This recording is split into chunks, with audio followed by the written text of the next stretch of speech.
조금이라도 더 안전하고 살기 좋은 땅을 선택하는 것은 사람을 포함해서 모든 생물들의 당연한 생존 본능입니다. 때로는 자신이 태어나고 살던 땅을 떠나기도 합니다. 심지어는 자신의 나라를 떠나서 새로운 나라에 가서 정착하여 살기도 합니다. 성경의 역사 또한 다르지 않습니다.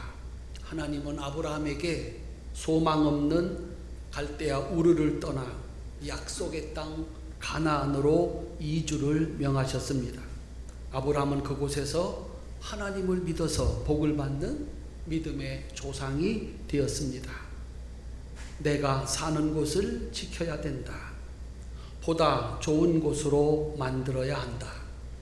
나라 망하면, 회사 망하면, 가정 망하면 나도 함께 망하는 것이다. 그 사실을 인식하고 기꺼이 수고하였던 이들이 있어서 오늘 우리가 살아가는 세상이 있습니다. 살기 좋은 땅, 사람들이 몰려듭니다. 사람들이 살 수 없는 땅, 버림받습니다. 폐허가 됩니다. 그러므로 오늘 우리 또한 마땅히 내가 해야 할 일을 해야 합니다. 그래야 나도 살고 후손들도 살 수가 있습니다. 세상에는 나도 잘 살고 후손들도 잘 사는 나라가 있습니다.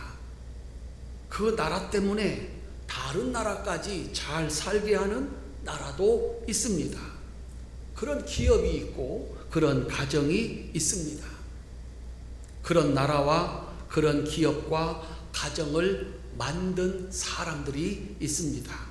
오늘은 그들의 이야기입니다. 첫 번째로 온 세상을 축복할 하나님의 나라를 만든 사람 모세입니다. 모세가 하나님의 부름을 받고 시내산에 올라가서 40일을 먹지도 자지도 못하고 하나님과 함께 하나님의 백성들이 지켜야 될 하나님의 나라를 만들 법과 제도를 함께 만들고 있을 때 산 아래에서 백성들은 금송아지를 만들어 놓고 그것이 애굽에서 자신들을 구원한 바로 그 하나님이라고 제사를 드리면서 먹고 마시고 뛰놀며 잔치를 하고 있었습니다. 참 해도 너무한 일입니다. 자신들을 구원하고 거기까지 인도하고 축복하신 하나님이 바로 모세와 함께 구름 가운데 시내산에 계신데 아무 상관도 없는 있지도 않았던 금송아지를 만들어 놓고 그것이 자신들을 애굽에서 구해주고 인도하여 낸 신이라고 제사를 드리는 이스라엘 백성들은 정말 희망이 없는 백성들입니다. 하나님이 진노하셨습니다. 모세에게 이렇게 말씀하십니다. 출애굽기 32장 9절 10절입니다. 여호와께서 또 모세에게 이르시되 내가 이 백성을 보니 목이 뻣뻣한 백성이로다. 그런즉 내가 하는 대로 두라. 내가 그들에게 진노하여 그들을 진멸하고 너를 큰 나라가 되게 하리라. 오늘 나를 구원하고 여기까지 인도하고 나를 먹여 살리고 나를 축복한 사람이 거기 있는데 보지도 못하고 듣지도 못하고 있지도 않았던 사람에게 감사하다고 하면 있을 수 있는 일이냐? 이 백성은 희망이 없다라고 하는 것입니다. 그래서 이 백성을 다 없애버리고 너를 통해서 새로운 민족을 만들겠다라고 하나님이 제안을 하고 있는 것입니다. 그런데 모세는 이스라엘 백성들을 다 진멸하고 자신을 조상으로 삼아서 새로운 이스라엘을 만들겠다고 하는 하나님의 제안을 거절합니다. 오히려 죽어 마땅한 죄를 지은 이스라엘 백성들의 죄를 용서해달라고 기도합니다. 만약 백성들의 죄를 용서하시지 않고 멸망시키려고 하시거든 차라리 나를 하나님이 기록하신 내 이름을 하나님의 책에 기록된 내 이름을 지워달라고 나를 먼저 죽여달라고 요청하고 있습니다. 사랑하는 성도님들, 오늘 우리가 살아가는 세상 이런 모습 참 많이 봅니다. 다른 사람들은 어찌 되든지, 백성들은 어찌 되든지, 나라야 망하든지 말든지 상관없이 나와 내 집만 잘 살면 되지 않는가 생각하고 살아가는 사람들이 있습니다. 그런데 백성들을 죽이시려거든 나를 먼저 죽이라는 모세의 기도, 모세의 요청은 어디에서 왔을까요? 모세가 꿈꾸던 모세의 나라가 있었습니다. 모세는 한때 세계 제1의 제국 이스라엘의 이집트의 왕자였습니다. 그도 다음번 왕이 될 수 있는 자격이 있었다는 것입니다. 그런데 그곳에서 모세가 본 세계 제1의 나라의 왕궁의 모습은 이러했습니다.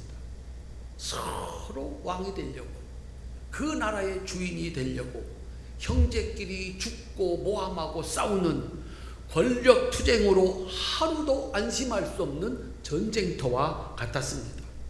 그 왕궁에서 자신과 같은 이스라엘 백성들이 이집트 왕의 노예가 되어서 짐승만도 못하게 사는 것을 보았습니다. 모세가 본 세계 제1의 왕국은 그런 곳이었습니다. 모세는 그런 나라에서 정의로운 자신의 나라를 세우고자 꿈을 꾸었습니다. 누구보다 열심히 배웠고 노력했습니다. 마침내 나이 40이 되었을 때 모세는 누가 보아도 그런 능력을 갖춘 자가 되었고 마침내 자신의 나라를 만들고자 했습니다. 그런데 그의 노력은 그를 살인자와 도망자로 만들었습니다. 그리고 40년을 미디안에서 양치기로 살았습니다. 왕이 되기는 됐는데 양들의 왕, 짐승의 왕이 되었습니다. 오늘 우리가 살아가는 세상도 별반 다르지 않은 것 같습니다. 왕국의 주인이 되고자 하는 사람들은 서로를 짓밟고 죽이는 처절한 권력 투쟁의 현장에 있는 것을 봅니다. 내 작은 꿈을 펼치는 내 나라, 회사 하나 만들어서 그저 내가 마음대로 하고 싶은 그런 나라 하나 만들기 위해서 자기의 모든 노력을 쏟아붓는 사람들의 승리도 보고 실패도 봅니다. 모세는 실패했습니다. 그렇게 40년의 세월이 흘렀을 때 80세 되던 어느 날 하나님이 찾아오셔서 그 모세의 젊은 날의 꿈을 이루어 주셨습니다. 모세는 이스라엘 민족의 지도자가 되었습니다. 그리고 오늘은 완전한 자신의 나라를 만들어 주겠다고 하나님께서 제안을 하셨습니다. 그런데 모세는 하나님의 제안을 거절하고 자신의 나라가 아닌 하나님의 나라를 선택했습니다. 내 나라가 아닌 하나님의 나라를 원합니다. 짧은 시간이었지만 모세가 본 하나님이 주인 되시는, 하나님이 왕이신 나라는 그가 겪었던 나라와 달랐습니다. 왕이신 하나님은 무한한 능력이었습니다. 지팡이 하나면 충분했습니다. 하나님 나라의 백성들은 누구나 하나님의 자녀였습니다. 그 누구도 차별이 없는 무한한 사랑의 나라였습니다. 어떤 원수도 두렵지 않고 사람이 사람답게 살 수 있는 유일한 나라가 하나님의 나라였습니다. 하나님을 왕으로 모시고 일하는 것이 너무 놀라웠고 행복했습니다. 더군다나 이스라엘처럼 하나님을 왕으로 섬기는 나라는 어떤 나라든지 똑같이 복을 받을 수 있다고 하는 이스라엘 백성들은, 이스라엘 나라는 그 본복이었습니다. 그래서 그 나라가 망한다면, 그 백성들이 다 죽는다면 세상에 희망이 사라지는 것입니다. 그 나라가 망한다면, 그 백성들이 다 죽는다면 내가 먼저 죽는 것이 낫다고 선언하고 있는 것입니다. 사랑하는 성도님들, 여러분들이 원하는 나라는 뭡니까? 내가 만들려고 노력하는 왕국은 어떤 왕국입니까? 한번 생각을 해보셨습니까? 내가 만들려고 하는 가정, 내가 만들려고 하는 기업, 내가 만들려고 하는 교회는 어떤 나라일까라고 하는 것입니다. 사랑하는 성도님들, 내가 만들고자 하는 나라, 내가 지키고자 하는 나라, 그 가치가 분명해야 됩니다. 그래야 그 나라를 위해서 일하는 그 일의 의미가 있습니다. 모세가 선택한 하나님의 나라는 세상을 축복할 유일한 나라였습니다. 그래서 모세는 자기의 나라가 아닌 하나님의 나라를 달라고 그 하나님의 나라를 선택하고 있는 것입니다. 우리 성도님들이 만드는 나라가 작든 크든 하나님이 함께 하시는, 나도 복을 받고 나처럼 사는 사람들 다 복을 받는 그런 나라 될 수 있기를 주님의 이름으로 축원합니다. 두 번째는 죄를 용서받고 세상 사람들이 다 하나님 자녀 되어 천국 가는 나라를 만든 바울입니다. 구약을 대표하는 지도자를 모세라고 한다면 신약을 대표하는 지도자는 바울입니다. 모세는 하나님 대신이었고 바울은 몸을 입고 오신 하나님 예수님 대신이었습니다. 그들의 말은 하나님 말씀이었고 그들의 손은 하나님 손의 능력이었습니다. 사도 바울에게 중요한 것은 내가 버림을 받는 것이 아니라 하나님의 백성들이 멸망받는 것이었습니다. 만약에 내가 버림받고 백성들이 구원받을 수 있다면 나는 그 길을 선택하겠다고 이렇게 선언하고 있습니다. 로마서 9장 3절입니다. 나의 형제 곧 고륙의 친척을 위하여 내 자신이 저주를 받아 그리스도에게서 끊어질지라도 원하는 바로다. 내가 만약에 죽어서, 내가 만약에 버림을 받아서 내 백성들이 살 길이 있다면 나는 기꺼이 그렇게 하겠다는 것입니다. 바울은 자신의 나라를 만들기 위해서 준비하고 또 준비해서 마침내 최고가 되었고 그 시대를 대표하는 지도자가 됐습니다. 빌립보서 3장 5절부터 6절까지입니다. 나는 8일 만에 할례를 받고 이스라엘 족속이요 베냐민 지파요 히브리인 중에 히브리인이요 율법으로는 바리새인이요 열심으로는 교회를 박해하고 율법의 의로는 흠이 없는 자라. 경지에 도달해서 백성들의 지도자, 자신의 뜻대로 살아갈 수 있는, 자신의 뜻대로 따르는 사람들을 인도할 수 있는 그런 자리에 올랐습니다. 바울이 세우고자 하였던 바울의 나라는 율법으로 다스리는 나라였습니다. 그런 그가 그렇게 소중하게 생각하던 율법의 나라를 버렸습니다. 왜 바울은 자신이 세우려 했던 율법으로 다스리는 나라를 포기하고 예수님이 다스리는 나라를 선택했을까? 로마서 7장 18절로 25절에서 사도 바울은 이렇게 얘기를 하고 있습니다. 내 속에, 내 속, 곧 내 육신에 선한 것이 거하지 아니하는 줄을 아노니 원함은 내게 있으나 선을 행하는 것은 없노라. 그러므로 내가 한 법을 깨달았노니 곧 선을 행하기 원하는 나에게 악이 함께 있는 것이로다. 내 속사람으로는 하나님의 법을 즐거워하되 내 지체 속에서 다른 법이 내 마음의 법과 싸워 내 지체 속에 있는 죄의 법으로 나를 사로잡는 것을 보는도다. 오호라, 나는 곤고한 사람이로다. 이 사망의 몸에서 누가 나를 건져내랴. 사도 바울이 만들려고 했던 나라, 율법의 나라에서는 죄인이 아닌 사람이 없었습니다. 율법은 죄를 찾아냅니다. 조상의 죄까지 찾아냅니다. 그리고 심판을 합니다. 이런 죄다. 죄를 정합니다. 그리고 처벌을 합니다. 이게 율법의 나라입니다. 그들은 심지어 그 율법을 만드신 하나님이신 예수님도 심판을 했습니다. 그들은 그들의 법으로 완전하신 예수님을 죄인으로 몰아서 십자가에서 처형을 했습니다. 그리고 예수님을 따르는 제자들이 있는 곳이면 땅끝까지 쫓아가서 잡아서 처벌하고자 했습니다. 문제는 그 일을 지휘하고 있는 지도자인 우두머리인 바울입니다. 바울이 다른 사람의 죄를 정하고 심판하여 처벌하는 그 일을 앞장서서 하는 율법의 나라의 지도자인데, 자기 자신을 들여다 보니까 그 율법 아래에서 자기도 죄인이라는 사실을 알았습니다. 나도 죽겠구나. 나도 망하겠구나. 오호라, 나는 곤고한 사람이로다.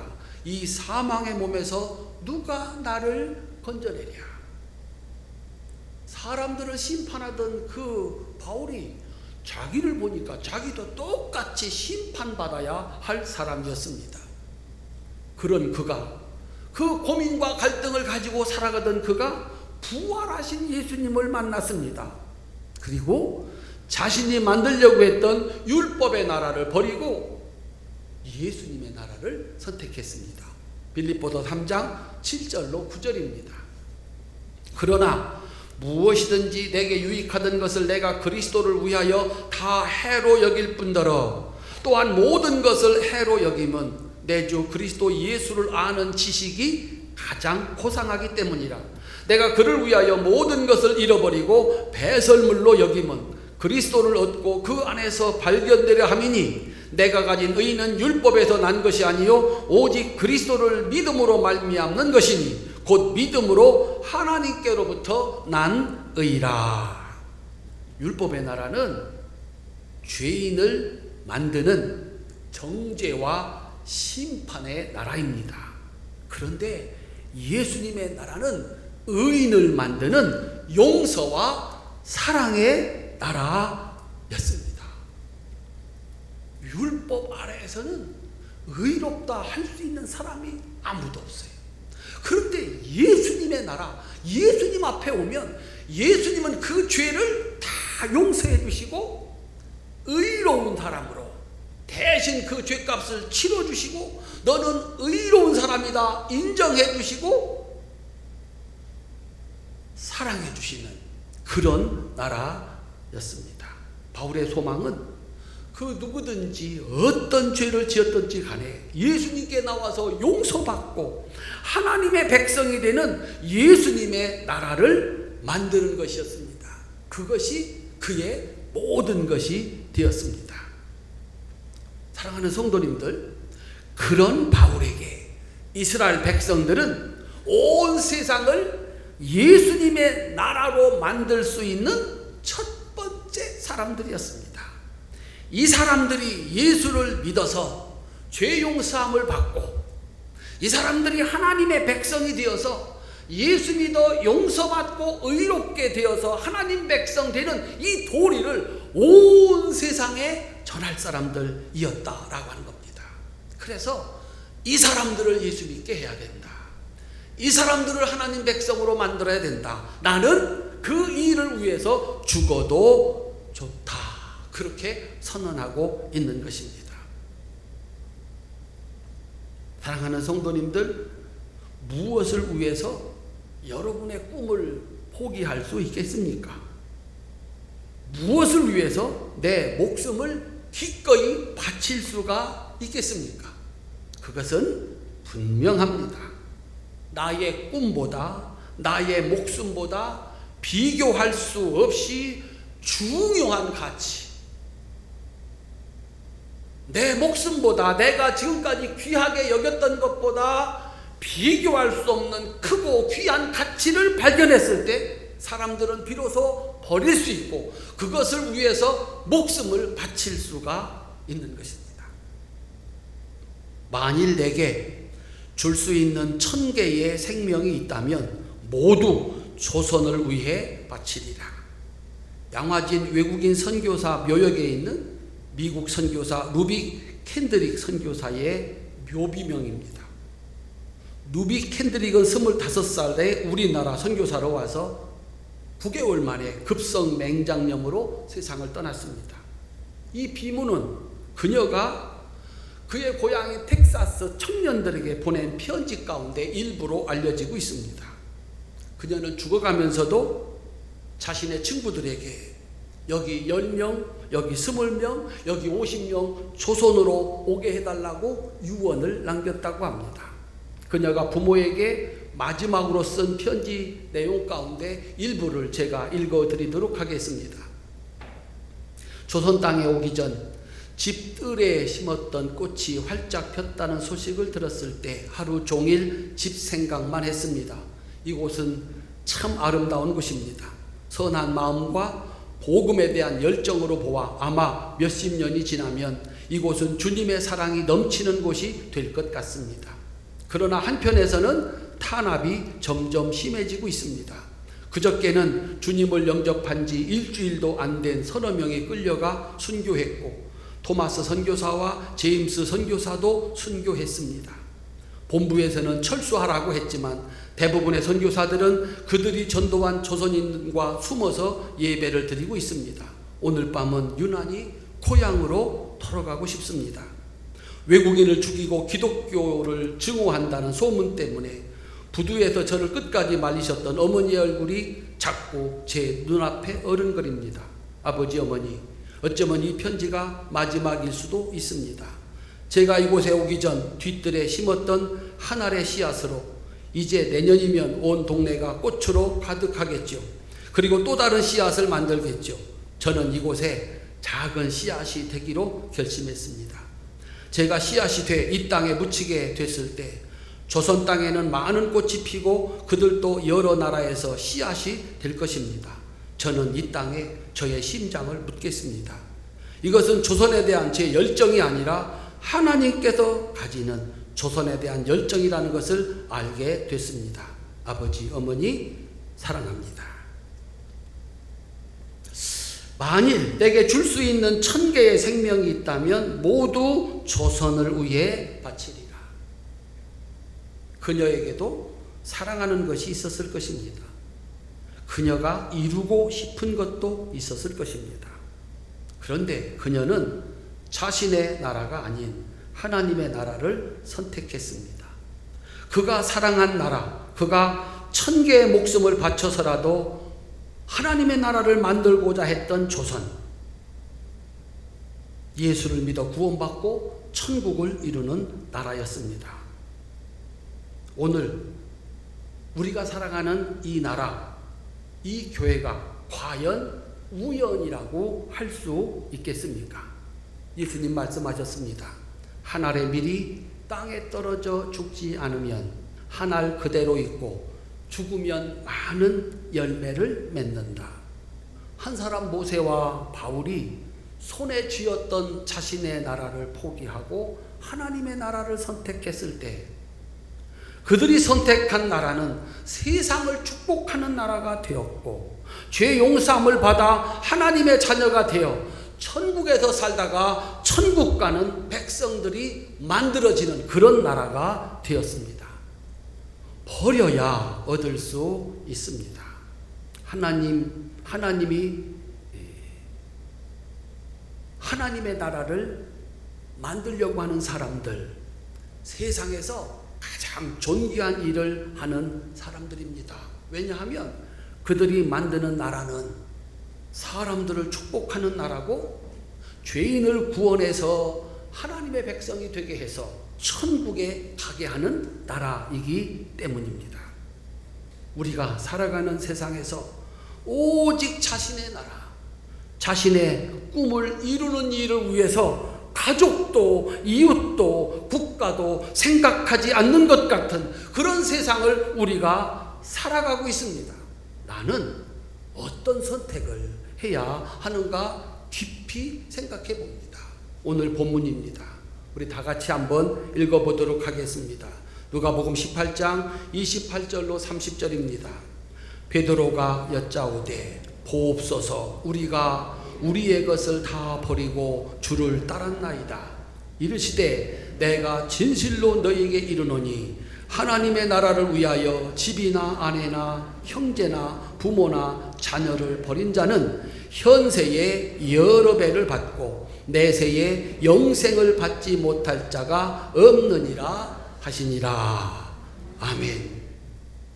하나님의 나라를 위해서 내가 먼저 아니고 가정을 먼저 생각할 수 있다면, 하나님의 나라를 위해서 내가 먼저가 아니라 회사를 먼저 생각할 수 있다면, 하나님의 나라를 위해서 내가 먼저가 아니라 교회를 먼저 생각하고 국가를 먼저 생각하고 인류를 먼저 생각하고 그것을 위해서 일하는 사람에게 하나님은 현세에서 여러 배의 복으로 주시고 내세에서 영생을 얻겠다고 말씀을 하십니다.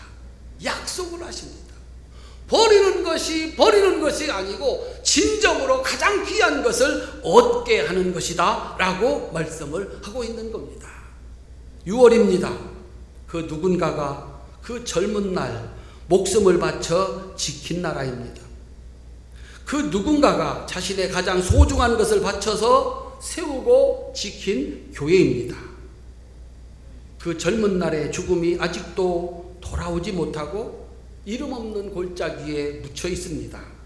그 젊은 날의 죽음이 자신의 나라로 돌아가지 않고 이 땅을 지키고 있습니다. 우리는 국립묘지 곁에서 살아갑니다. 양화진의 선교사 묘역 곁에서 살아갑니다.